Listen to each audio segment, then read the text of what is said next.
Rowdy sheeter Borugadda Anil ను నర్సరావుపేట కోర్టులో పోలీసులు హాజరుపరిచారు. చంద్రబాబు పవన్ పై సోషల్ మీడియాలో అసభ్యకర పోస్టుల కేసులో బోరుగడ్డపై కేసు నమోదు చేసిన ఫిరంగిపురం పోలీసులు అతన్ని పీటీ వారెంట్ పై నర్సరావుపేట కోర్టుకు తరలించారు. బోరుగడ్డకు మే 9 వరకు కోర్టు రిమాండ్ విధించడంతో అనంతపురం జిల్లా జైలుకు తరలించారు.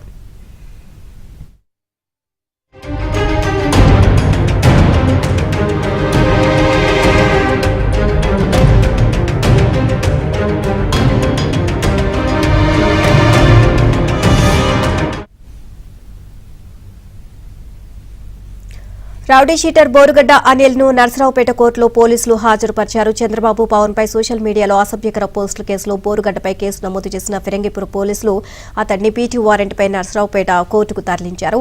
ఓవరాల్ గా ఇదే అంశానికి సంబంధించి మరిన్ని అప్డేట్స్ కరెస్పాండెంట్ సాంబశివరావు నాయక్ తెలుసుకుందాం. సాంబశివరావు, వైసీపీ నేత రౌడీ షీటర్ బోరుగడ్డ అనిల్ ను పీటీ వారెంట్ పై ఈ రోజు ఫిరంగిపురం పోలీసులు నర్సరావుపేట కోర్టుకు తీసుకొచ్చారు. ప్రస్తుతం అనంతపురం జైల్లో ఉన్న బోరుగడ్డ అనిల్ పై కూడా ఫిరంగిపురం పోలీస్ స్టేషన్ లో కేసు నమోదైంది. CM, deputy CM Nara Lokesh పై సోషల్ మీడియాలో అసభ్యకరమైన పోస్టులు వ్యాఖ్యానాలు చేసిన నేపథ్యంలో ఫిరంగిపురం పోలీస్ స్టేషన్ లో అతనిపై కేసు నమోదై ఇప్పటికీ అరెస్ట్ అయ్యి రిమాండ్ లో ఉన్నాడు. రిమాండ్ గడువు ముగియడంతో కూడా అతన్ని తిరిగి నర్సరావుపేట కోర్టుకి తీసుకురాగా మరొక 14 రోజులు అతనికి రిమాండ్ విధించారు. మే 9వ తేదీ వరకు కూడా బోరుగడ్డ అనిల్ కు మరొకసారి రిమాండ్ విధించడంతో తిరిగి అతన్ని ఫిరంగిపురం పోలీసులు అనంతపురం జైలుకి అయితే తరలించారు. Neelima, thank you Sambasivarao.